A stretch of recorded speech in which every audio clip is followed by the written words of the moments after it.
За мэдээж засгийн газрын гишүүн хууль зүйн сайд хүн бол байгаа мэдээллийг байгаагаар нь байнгын хороондор хэлж явах юм үүрэгтэй.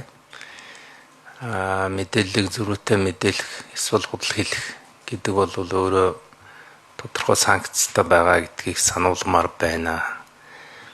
Яг Монгол Ардын намын улс төрийн зөвлөлийн хурлаар Улаанбаатар хотын захирагч Пүрэв Даганбилов гэдэг хүний нэрийг дэвшүүлсэн үү? Үгүй юу?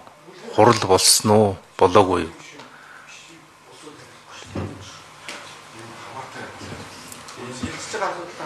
Амар хамаад. Хамсаар сайд чинь тэр улс төрийн зөвлөлтөнд дээрсэн. Тэр байдаг хүнээс нь. За амарсан сайд хариулт микрофоны. За түрүүн би хариултаа өгсөн. Одоо сая бас манай зарим гишүүд хэлж байна. Би бол өдрөс зөвлөлийн гишүүн биш. Манай одоо бүлгийн дарганд байгаа учраас шаардлагатай гэвэл тэр чиглэлээр хариулт өгөх. Би түрүүн бол хариултаа өгсөн.